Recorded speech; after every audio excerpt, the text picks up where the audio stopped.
Sudah 5 kali saya membahas kesalahannya Koh Dondi, saya kira tidak perlu dilanjutkan lagi.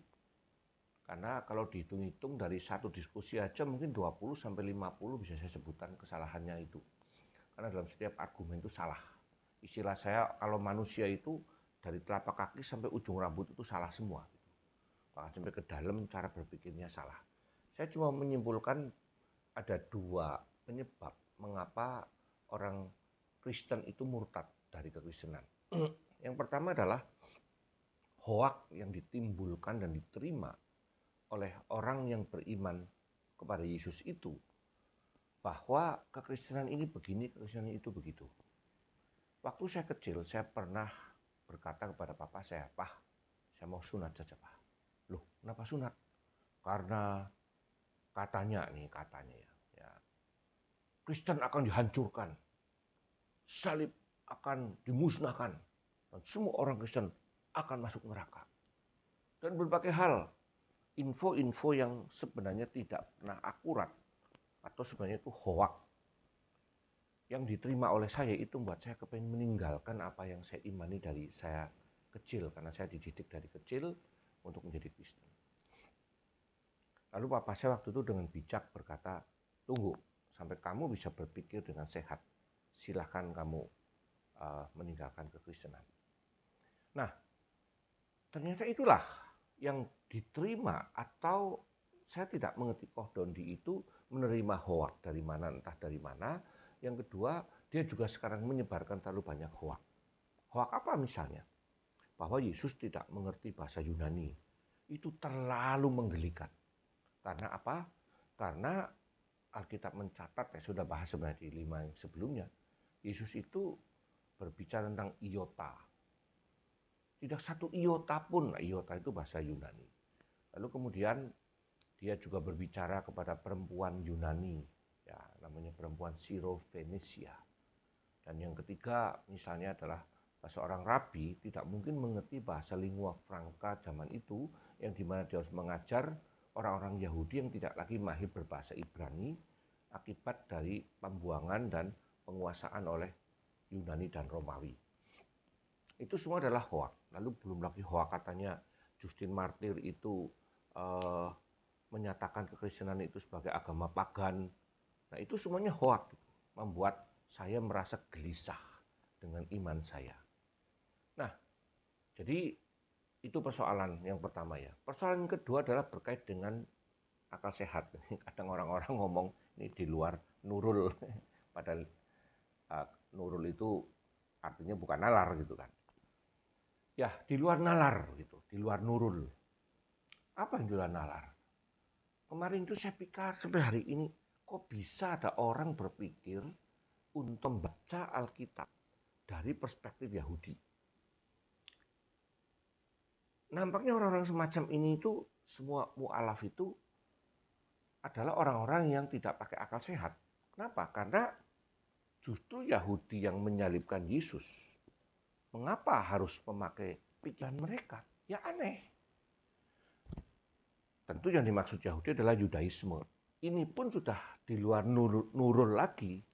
Karena di dalam Yudaisme atau orang Yahudi lah pada zaman itu, saya nggak ngomong hari ini, saya nggak ngerti hari ini sama sekali. Saya hanya dapatkan info tentang Yahudi zaman itu. Itu aja sudah ada Farisi, ada Saduki. Mereka berbeda tentang konsep kebangkitan, tentang konsep perceraian. Belum lagi sayap atau aliran dua besar waktu itu, ada Syamai, ada Hillel. Nah itu siapa yang mau dipilih? Dan jangan lupa, Yesus adalah rabi. Sehingga seorang Nikodemus hari itu mendatangi untuk berdiskusi dengan Yesus. Saulus atau Paulus, rabi juga yang menjadi murid seorang profesor lah kalau hari ini, Gamaliel namanya. Nah itu yang menjadi persoalan. Nalar apa yang tidak dipakai oleh para mu'alaf yang sekarang menyerang kekristenan, membabi buta dengan cara menyebarkan hoak tadi itu? Yaitu mereka tidak memakai standar yang sama untuk memikirkan agamanya. Kalau agamanya itu dipikirkan dan dipakai akal sehat, itu juga akan ditolak melalui nalar mereka itu. Misalnya, pemakaian metode berpikir liberal. mengkontras-kontraskan salinan-salinan yang ada. Maka metode liberal ini akan menghancurkan juga iman semua agama tentang kitab sucinya. Paling simpel kan kekristenan katanya nanti Septuaginta menerjemahkan menjadi Parthenos dari kata almah kalau nggak salah terjemahan, lalu katanya orang Kristen yang mengubah, itu adalah semua hoax semua itu. Nah, kalau katakan satu ayat ya, saya tidak bermaksud menghina. Misalnya di dalam surat Al-Fatihah ayat 4 soal Maliki ya, setelah Alhamdulillah itu terus Maliki Yaumidin dan seterusnya ya, saya takut salah ngomong tuh. Yang saya ingat sih bacaan dari kecil tuh ya, Maliki Yaumidin, iya karena butuh, iya karena stakim dan sebagainya itu. Nah, kata Maliki itu ditulis di terjemahan Al-Quran yang saya punya itu hanya 2. Tetapi ada perdebatan bahwa A-nya harus 1. Jadi Ma'aliki dengan Maliki. Dua-duanya maknanya berbeda.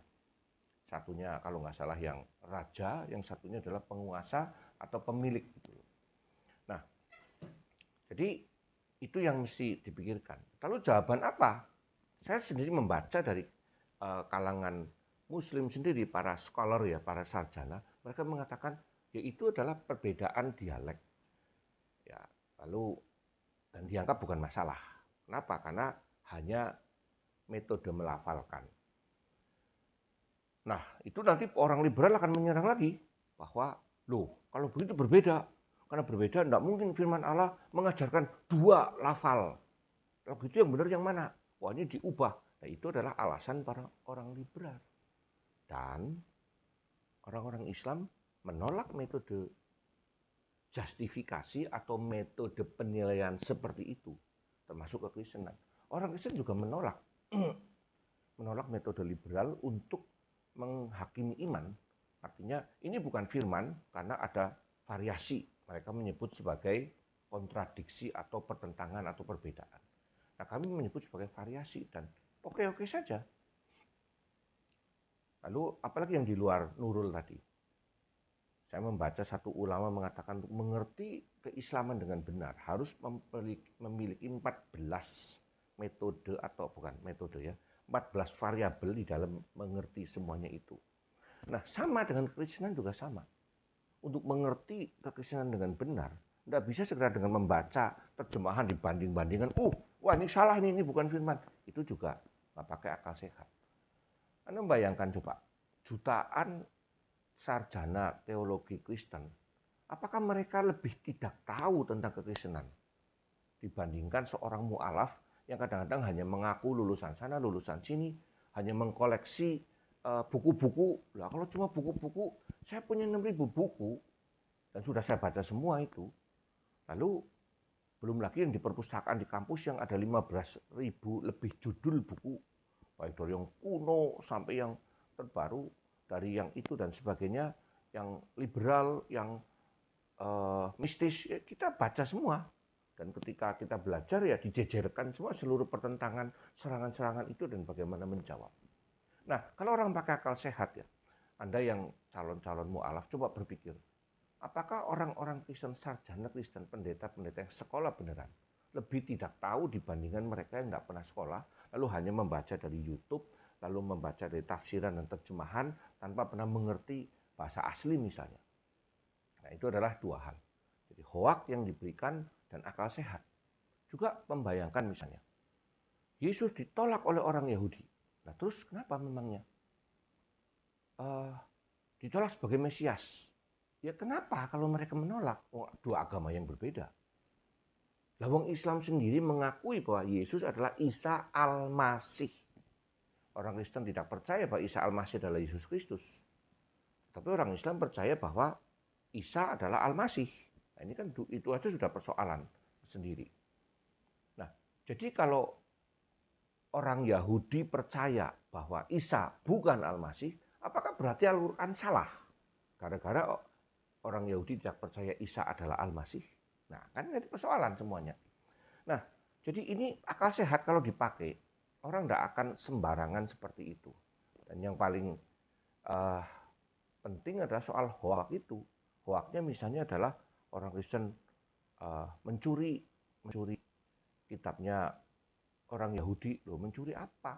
Dari awal, Alkitab kalau dibaca dengan teliti dan jelas ketika perintah diberikan kepada Musa, Tuhan berkata apa? Perintah ini aku berikan, Torah ini, Taurat, aku berikan untuk engkau dan orang-orang yang beriman kepadaku, yang tergabung kepada kamu, yang nanti disebut sebagai proselit. Artinya disediakan kepada semua orang yang mau menyembah Yahweh atau YHWH. Nah, ini dua hal yang membuat orang menjadi murtad. Maka saya berkata kepada Anda yang hari ini lagi memikirkan untuk meninggalkan kekristenan, saya beritahu. Orang-orang yang mengerti bahwa yang dipegang adalah sebiji berlian walaupun kecil, segede jagung, tidak mungkin akan menukarnya dengan satu truk beling. Dan orang akan menukarkan sebiji berlian dengan satu truk beling, caranya bagaimana? Simpel. Si penukar akan berkata, yang kamu punya itu cuma beling, aku punya setruk banyak sekali seperti itu, kamu milih sendirilah, kamu olah sendiri. Nah, itulah yang terjadi. Maka sebelum Anda memutuskan untuk murtad, pikir baik-baik. Temui orang yang mengerti kekristenan dengan benar, dengan logika yang waras. Sehingga Anda mendapatkan data yang bukan hoak dan dianalisis, dipikirkan dengan akal sehat. Dan Anda perlu juga berpikir secara akal sehat. Saya sangat percaya, tidak mungkin murtad. Tapi memang ada satu hal, yang murtad itu memang tidak mendapatkan anugerah dan tidak pernah mengerti benar-benar. Jadi secara apologetika, saya orang Kristen perlu menjawab iman saya, tetapi secara pertobatan tidak ada orang yang bisa membuat orang bertobat. Karena pertobatan, kelahiran kembali, iman adalah anugerah dari Allah. Henok Wok dari Bandar Lampung.